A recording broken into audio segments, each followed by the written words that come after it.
Tape کرنا اور رکھ دیں. السلام علیکم ورحمۃ اللہ وبرکاتہ. الحمد للہ رب العالمین والصلاة والسلام علی نبینا محمد وعلی آلہ وصحبہ اجمعین، اما بعد. اللہ رب العزت کا فرمان ہے سورہ بقرہ کی آیت نمبر 70 میں، اعوذ باللہ من الشیطان الرجیم، بسم اللہ الرحمن الرحیم. وَإِذَا قِيلَ لَهُمُ اتَّبِعُوا مَا أَنزَلَ اللَّهُ قَالُوا بَلْ نَتَّبِعُ مَا أَلْفَيْنَا عَلَيْهِ آبَاءَنَا أَوَلَوْ كَانَ آبَاؤُهُمْ لَا يَعْقِلُونَ شَيْئًا وَلَا يَهْتَدُونَ. جیسا کہ میں نے اعلان کیا تھا کہ 6 چیزیں وہ جو انسان کو سیدھے راستے سے ہٹا دیتی ہیں وہ ذکر کی گئی ہیں. جو ہمارے بھائی اس کلپ کو سن رہے ہیں وہ ان 2 کلپوں کا مراجعہ کریں، نیٹ میں ہے. آج ہم 7ویں چیز ذکر کر رہے ہیں جو انسان کو سیدھے راستے سے ہٹا دیتی ہیں. وہ کیا ہیں؟ پرانی باپ داداؤں کی عادتیں اور ان کی تقلید. آپ اور ہم کسی معاشرے میں پیدا ہوئے، کسی گھر میں پیدا ہوئے، باپ دادا بہت ساری باتوں کو اسلام سمجھ کے کرتے رہے، نہیں جانتے تھے. ہمارے اندر بھی وہ چیز آ گئی، ہم نے دیکھتے دیکھتے اس کو اسلام سمجھ لیا. کوئی اللہ کا بندہ آیا بتایا کہ یہ اسلام میں سے نہیں ہے، تو پھر انسان کو اس کی تحقیق کر کے اگر واقعی وہ اسلام میں سے نہیں ہے تو اس کو چھوڑ دینا چاہیے، ضد نہیں کرنی چاہیے. اگر آپ نے ضد کی کہ ہمارے باپ دادا نے اس کو کہا تھا، کیسے اسلام میں سے نہیں ہو سکتا ہے، ہم انہی کے راستے پہ چلیں گے، تو ڈر ہے کہ آپ صراط مستقیم سے بھٹک نہ جائیں. اور یہی کچھ ہوا تھا کفار قریش کے ساتھ. نبی کریم صلی اللہ علیہ وسلم کا خاندان قریش، کچھ لوگ مسلمان ہوئے اور کچھ لوگوں نے کہا کہ ہمارے باپ دادا جس کو کرتے ہوئے آئے تھے، آپ کے کہنے کی وجہ سے ہم چھوڑ دیں گے؟ نہیں چھوڑ سکتے. اسی کو اللہ رب العزت نے سورہ بقرہ کے 70 میں ذکر کیا ہے. اور یہ مت سمجھیں کہ کافروں کے لیے ذکر ہے تو کافروں کے لیے نہیں. اگر وہ خرابی ہمارے آپ کے اندر بھی آ جائے تو جیسے وہ سیدھے راستے سے ہٹ گئے تھے، ڈر ہے کہ ہم بھی کہیں سیدھے راستے سے ہٹ نہ جائیں. اسی لیے اللہ رب العزت نے اس کو یہاں بیان کیا.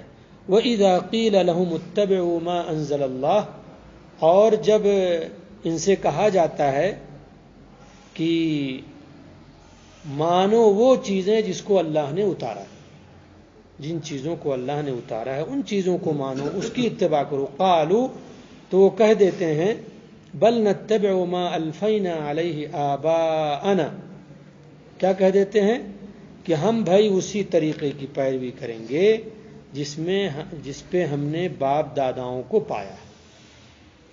ہم آپ کی نہیں مانیں گے، ہم اپنے باپ داداؤں کو جس روش پہ پائے ہیں، جس طریقے پہ پائے ہیں اسی کو اپنائیں گے. اللہ رب العزت کا آگے فرمان ہے، اولو کان آباؤہم لا یعقلون شیئا ولا یہتدون، چاہے ان کے باپ دادے بے عقل رہے ہوں اور راستے سے گمراہ رہے ہوں، تب بھی انہی کی مانو گے تم. تو اس میں بہت بڑی بات کہی گئی ہے. انسان اپنے باپ داداؤں کے راستے پہ چل کے کبھی گمراہ ہو جاتا ہے جب وہ راستہ دین سے ہٹا ہوا ہو، دین سے ہٹا ہوا ہو. تو ہمیں اور آپ کو چاہیے کہ اگر کبھی یہ بات آ جائے آپ کے ذہن میں، کوئی بتانے والا، اللہ کی طرف پکارنے والا، آپ کو نصیحت کرنے والا، ہمیں سیدھے راستے پہ لانے والا کبھی بتا رہا ہے دلیلوں سے، ٹھیک ہے، آپ اس کو تحقیق کر لیجئے، دیکھ لیجئے، اوروں سے بھی پوچھ لیجئے. اگر وہ واقعی اسلام میں سے نہیں ہے، آپ اسے اسلام سمجھ کے کر رہے ہیں، تو اس کو چھوڑ دیجئے اور ضد مت کیجئے. اگر وہ سیدھا راستہ نہیں ہے، سیدھے راستے پہ آ جائیے. اللہ سے دعا اللہ تعالی ہمیں سیدھے راستے کی توفیق عطا فرمائے. تو ایک چیز یہ بھی انسان کی ہدایت میں کیا ہوتی ہے؟ رکاوٹ ہوتی ہے کہ آدمی کہے کہ ہمارے باپ داداؤں نے کہا ہے، ہمارے علماء نے کہا ہے، ہمارے پرکھوں نے کہا ہے. اگر اچھی بات ہے کہا ہے اللہ انہیں جزائے خیر دے، لیکن اگر کوئی ایسی غلط چیز ہے جس کو وہ نہیں جان سکے تو اللہ انہیں معاف کرے، یا اللہ بہتر جانتا ہے ان کے ساتھ وہ کیا کرے گا، وہ کس لیے اس پہ قائم تھے، ہو سکتا ہے وہ لوگ بھی ویسے ہی قائم رہے ہوں، ان سے بھی کہا گیا ہو تو انہوں نے کہا نہیں ہم نہیں چھوڑیں گے۔ تو یہ چیز ہے جناب۔ اس کی تفسیر بیان کرنے والے لکھتے ہیں کہ آج بھی اہل بدعت کو سمجھایا جائے کہ ان بدعات کی دین میں کوئی اصل نہیں تو جواب دیتے ہیں یہ رسمیں تو ہمارے باپ داداؤں سے چلی آ رہی ہیں، حالانکہ باپ دادا بھی دینی بصیرت سے محروم ہو سکتے ہیں، اس لیے شریعت کے دلائل کے مقابلے میں، غور سے سنیں، شریعت کی جب دلیلیں آ جائیں اس کو چھوڑ کر کے آپ باپ داداؤں کی مانیں، اپنے علماء کی مانیں، تو سمجھیں آپ سیدھے راستے پہ نہیں چل رہے ہیں، دلیلوں کو چھوڑ رہے ہیں، اللہ کے کلام کو چھوڑ رہے ہیں، پیارے نبی جناب محمد رسول اللہ صلی اللہ علیہ وسلم کے کلام کو چھوڑ رہے ہیں۔ تو یہ بے توفیقی ہوتی ہے انسان کی طرف سے، تو ہمیں دیکھنا چاہیے اس چیز کو۔ ایک چیز جناب یہ ہو گئی، تو عادتیں اور چاہے علماء کی ہوں، اس میں آبا میں سب شامل ہیں۔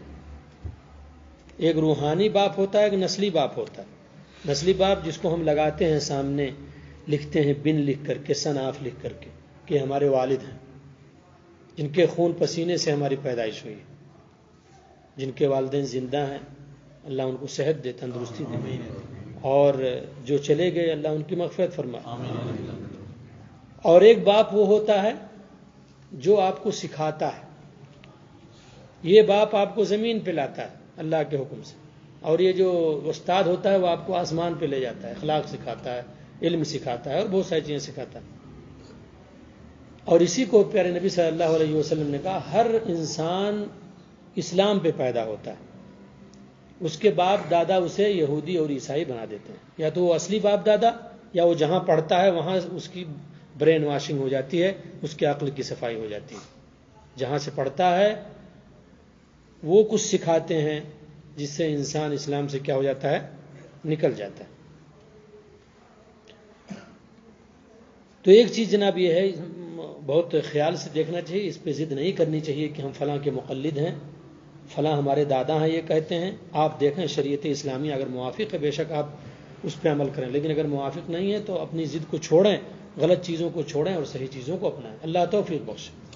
اگر اس پہ امت اسلامیہ عمل کر لے، بہت ساری اختلافات ختم ہو جائیں گے، بہت سارے اختلافات انسان کے ختم ہو جائیں گے، اور بڑا موفق انسان وہ ہے، بڑا اچھا انسان وہ ہے، اللہ کی طرف سے توفیق دیا ہوا انسان وہ ہے جو دلیلوں کو پا جائے اور اپنی ضد کو چھوڑ کر کے صحیح باتوں پہ عمل کرنا شروع کر دے۔ دوسری چیز، یا کہیں ساتویں چیز، اس درس کی دوسری اور جو سلسلہ چل رہا ہے اس کا ساتواں، التصویف والعمل۔ ابھی کر لیں گے اس کام کو، ابھی کر لیں گے، جمعہ سے نماز شروع کر دیں گے، پیر سے شروع کر دیں گے، اس سال موقع مل رہا ہے حج کا، نہیں اگلے سال حج کر لیں گے، زکوٰۃ نہیں دیا چلو کوئی بات نہیں، اس سال اگلے سال سے دینا شروع کر دیں گے۔ یہ جو آپ ایک ٹائم مقرر کر رہے ہیں یہ غلط ہے، ابھی سے شروع کیجئے، آپ کو پتہ ہے کب مر جائیں گے آپ، یہ شیطان ہے جو آپ کو بہکاتا ہے، آپ خود اپنے آپ کو ڈیٹ دیتے ہیں اور اس میں آپ مخالفت بھی کرتے ہیں اور جانتے نہیں ہیں کب تک زندہ رہوں۔ کسی کو پتہ ہے کب وفات پا جائے، اللہ سب کی عمریں لمبی کرے، لیکن موت سے سب کو گزرنا ہے، کسی کو بچنا نہیں ہے۔ اللہ ایمان و اسلام پہ وفات دے، جس کو بھی دے، گناہوں کو بخش دے۔ تو جناب یہ جو آپ کہتے ہیں ابھی کر لوں گا، ابھی کر لوں گا، ابھی صحیح ہو جاؤں گا، ابھی نمازی بن جاؤں گا، ابھی حج کر لوں گا، ابھی زکوٰۃ دینا شروع کر دوں گا، ابھی یہ کام کر دوں گا، نہیں، ابھی سے شروع کیجئے، اپنے آپ کو ٹائم مت دیجئے، دھوکے مت رکھیے، آپ غلط چیزوں میں ٹائم اپنے آپ کو نہیں دیتے ہو، موقع پاتے ہی کرنا شروع کر دیتے ہو ہم اور آپ، اور اچھی چیزوں میں کیا معاملہ پڑ جاتا ہے کہ ہم اس کے لیے ٹائم دیتے ہیں، کل سے نہیں پرسوں سے نماز پڑھنا شروع کریں گے، نرسوں سے یہ کام کریں گے. یہ سب چیزیں صحیح اور درست نہیں. یہ بھی چیزیں انسان کو کیا کر دیتی ہیں؟ سیدھے راستے سے ہٹا دیتی ہیں. ایک چیز اور جس کو اس درس کا تیسرا اور اس کا 8واں یا کہیں 9واں، 7واں 8واں 9واں، تقدیر کا بہانہ بنانا. تقدیر کا بہانہ بنانا. ہماری قسمت میں ہوگا تو ہم کریں گے، اللہ نے لکھا ہوگا تو ہم اچھے بن جائیں گے. آپ ہمیں بہت نصیحت مت کیجیے. اللہ نے لکھا ہوگا تو ہم نماز پڑھنا شروع کر دیں گے. پیارے نبی صلی اللہ علیہ وسلم سے جب پوچھا گیا کہ اے اللہ کے رسول صلی اللہ علیہ وسلم، تمام چیزیں لکھ دی گئی ہیں تو پھر عمل کرنے کی کیا ضرورت ہے؟ تمام چیزیں جب لکھ دی گئی ہیں اللہ رب العزت کے ہاں اور اللہ تعالیٰ نے لکھ دیا ہے تو پھر عمل کیوں کریں بھائی؟ جنتی اگر لکھے ہوئے ہیں تو پھر عمل کرنے کی کیا ضرورت ہے؟ جنت والی ہے نا. تو نبی کریم صلی اللہ علیہ وسلم نے بڑا عمدہ جواب دیا اس کو. اس میں بشارت بھی ہے، دھمکی بھی ہے. نبی صلی اللہ علیہ وسلم نے فرمایا اعملوا، میرے صحابہ عمل میں کوتاہی نہ کرو اپنی طرف سے. تم نہیں جانتے ہو اس چیز کو کیا لکھا ہوا ہے تمہارے حق. اعملوا فکل میسر لما خلق له، ہر آدمی کے لیے وہی آسان کر دیا جائے گا جس کے لیے وہ پیدا کیا گیا ہے. اس میں بشارت بھی ہے ان اچھے لوگوں کے لیے جو اچھے اچھے اعمال کرتے ہیں. امید ہے اللہ رب العزت سے کہ انشاءاللہ وہ جنتی ہوں گے، اور اسی پہ جمے رہنے، اسی پہ قائم رہنے اور اسی پہ وفات کے لیے ہمیشہ دعا کرنی چاہیے انسان. اور اگر آپ کو بری چیزیں اچھی لگ رہی ہیں تو کہیں ایسا تو نہیں کہ ایسا آدمی جہنم کے لیے پیدا کیا گیا. اس میں دھمکی بھی ہے. اسی ایک جملے میں بشارت بھی ہے اور دھمکی بھی ہے. دھمکی اس لحاظ سے ہے کہ اگر بری چیزیں ہمیں اچھی لگ رہی ہیں تو ہمیں رک جانا چاہیے. کہیں ایسا تو نہیں کہ ہم اس راستے پہ چل رہے ہیں جو جہنم کا راستہ ہے. نبی صلی اللہ علیہ وسلم فرماتے ہیں ہر ایک کو وہ راستہ آسان کیا جائے گا جس کے لیے وہ پیدا کیا گیا. تو تقدیر کے بہانے بہت سارے جگہوں پہ آپ سنتے ہوں گے کہ ہمارے تقدیر میں یہ چیز ہوگی تو ہم کریں گے. شاعر کہتا ہے کار دنیا میں تیری چستی وہ چالاکی بڑی، کیا بندگی میں پڑ گئی تجھ پر بلا اے بے نماز. دنیا کے معاملے میں تقدیر کا بہانہ تو نہیں کرتا ہے. دنیا کے معاملے میں بڑی چستی ہے تیری، اس میں بہانہ نہیں کرتا ہے. تقدیر کا بہانہ کبھی نہیں بناتا ہے کہ یار وہ ڈیوٹی لگی ہے، بیٹھا ہوں کمرے میں، لکھا ہوگا اللہ نے تو آئے گا. وہ کفیل جو ہمارا ذمہ دار ہے دوڑ کے گھٹنوں کے بلا کے لا کے دے گا پیسہ. کبھی ایسا کہا کسی نے؟ یا ہم جائیں گے ہی نہیں، ہم گھر میں بیٹھے ہیں تمام چیزیں مل جائیں گی. تو یہ تقدیر کا بہانہ صحیح اور درست نہیں ہے، کیونکہ آپ نہیں جانتے ہو کیا لکھا ہے آپ کے حق میں. آپ کرو جیسے آپ دنیا کے لیے کرتے ہو. ایسے کرو جیسے ایک کھیتی کرنے والا کیا کرتا ہے؟ اللہ کے بھروسے پیسہ خرچ کرتا ہے، دانوں کو ڈال کر کے آتا ہے، وہاں رات میں بھی نہیں رہتا، 24 گھنٹے وہاں نہیں رہتا، لیکن اللہ رب العزت اس کو اگاتا ہے پھر اس کو کیا کرتا ہے؟ عطا کرتا ہے. ایسے ہی آپ اچھائیاں کرتے جاؤ، نیکیاں کرتے جاؤ، اور اس کو گنو نہیں، اس کو مت دیکھو کیا ہے کیا نہیں، کیا ہوگا کیا نہیں. اللہ سے استغفار، اللہ سے توبہ، اللہ سے جڑنا، تمام چیزیں آپ کرو. تقدیر کا بہانہ مت بناؤ. اگر بناؤ گے تو یہ شیطانی ایک وسوسہ ہے، ایک شیطانی وسوسہ ہے. پیارے نبی صلی اللہ علیہ وسلم فرماتے ہیں دنیا اور آخرت دونوں کے بارے میں، احرص علی ما ينفعک، جو چیز تجھے فائدہ دے اس کے لیے بھاگ دوڑ کرو. واستعن باللہ، اللہ سے مدد طلب کر کے. ولا تعجز، اور سستی مت کرو، اور سستی مت کرو. مسلمان صرف اسی پہ عمل کر رہے ہیں، اسی یہی 3 ٹکڑوں پہ، تو ان کی زندگی سنور جائے. جو چیز تمہیں فائدہ دے اس کے لیے کوشش کرو، دوڑ بھاگ اس کے لیے کرو، اللہ سے مدد طلب کر کے، اور سستی مت کرو. اللہ سے دعا ہے اللہ تعالیٰ ہمیں ان حدیثوں پہ عمل کرنے کی توفیق عطا فرمائے. تو تقدیر کا بہانہ بنانا جناب یہ صحیح اور درست نہیں ہے. 10ویں اور آخری چیز اور اس درس کی چوتھی چیز، گناہ پہ گناہ کرتے جانا اور اللہ سے نہ ڈرنا. گناہ پہ گناہ کرتے جانا اور کچھ بھی احساس نہ ہونا انسان کا. بھائی گناہ ہو جائیں، کرنا تو نہیں چاہیے، ہو جائیں توبہ کرو. اللہ سے جڑو. ان الحسنات یذهبن السیئات، اچھائیاں برائیوں کو ختم کر دیتی ہیں. جب احساس ہو اللہ سے توبہ کر کے اچھائیاں بھی کرو، تاکہ کل کے دن وہ برائیاں کیا ہو جائیں؟ ڈیلیٹ ہو جائیں. جب ہو جائیں تو، اور کوشش کرو نہ ہو. کل بنی آدم خطا، تمام انسان خطاوار ہیں. وخیر الخطائین التوابون، اور بہترین غلطی کرنے والے وہ ہیں جو توبہ کر لیں. اور نبی صلی اللہ علیہ وسلم نے فرمایا تم سے غلطیاں ہو جایا کریں گی، جانے انجانے میں ہو جایا کریں گی. اگر ایسا نہ ہو تو تمہیں ہلاک کر کے اللہ ایسی قوم لائے گا جس سے غلطیاں ہوں گی تو توبہ کریں گے. اس میں آزادی نہیں دی گئی ہے غلطی کرنے کی، بلکہ یہ کہا گیا ہے کہ تم مبرہ اور پاک نہیں ہو. اللہ ہی کی ذات کیا ہے؟ پاک، صاف ہے تمام عیب سے. تمہارے اندر کمیاں ہیں، اور اس کمیوں کی طرف سے شیطان تمہیں ورغلائے گا. تم سے وہ چیزیں ہو جائیں گی. جب ہو جائیں تو فوراً اللہ سے جڑو، اللہ سے توبہ کرو. نادم ہو، شرمندہ ہو، اس کو چھوڑ دو. وہاں نہ جانے کی دوبارہ عزم مصمم کر لو. سوچو کہ میں اللہ کے سامنے کھڑا ہوں گا، اللہ پوچھ بیٹھے گا یہ تم نے کیا تو میں کیا منہ دکھاؤں گا، کیا میں جواب دوں گا. اور اللہ نے عذاب تیار کر رکھے ہیں، کیا پتہ معاف ہی نہ ہو تو، اور اللہ رب العزت اس پہ سزا دے تو کیا حالت ہوگی، کیا حشر ہوگا. تو یہ ان تمام چیزوں کی جاننے کی ضرورت ہے. اور اس تعلق سے ایک حدیث میں لے کر کے آپ لوگوں کے بیچ میں آیا ہوں، جو حذیفہ رضی اللہ عنہ نے روایت کیا ہے، صحیح مسلم کی روایت ہے. فرماتے ہیں کہ رسول اللہ صلی اللہ علیہ وسلم کا فرمان ہے تعرض الفتن والقلوب كالحصير عودا عودا. فتنے دلوں پہ ڈالے جائیں گے، آزمائشیں ڈالی جائیں گی کہ دیکھیں یہ آدمی صحیح پکا مسلمان ہے کہ نہیں.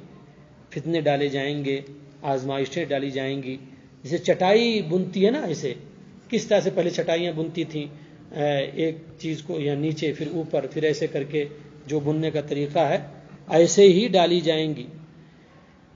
کہا چٹائی کی بنتی کے جیسے تنکا تنکا ایک ایک کر کے، جو دل ان سے سیراب کر دیا گیا، یعنی جس دل نے اس کو قبول کر لیا، ان فتنوں کو، ان آزمائشوں کو، اس جیسا ہو گیا، دین کی فکر اسے نہ رہی، تو اللہ رب العزت اس کے دل میں ایک سیاہ نقطہ ڈال دیتا ہے.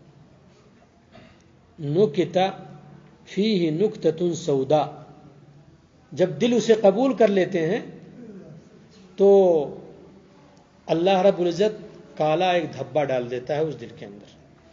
اور جو دل اس کو انکار کر دیا، نہیں مانا، فتنے آئے، آزمائشیں آئیں، ہے نا، نیٹ چلا رہا ہے، ایڈورٹائز کسی چیز کا نہیں دیکھا، خلاص اللہ کے ڈر سے اس کو رد کر دیا، یا اس طرح کی اور کوئی بھی چیز دنیا میں آئی اس کو رد کر دیا، تو پیارے نبی صلی اللہ علیہ وسلم فرماتے ہیں تو اس کے دل پہ سفید نقطہ ڈال دیا جاتا ہے.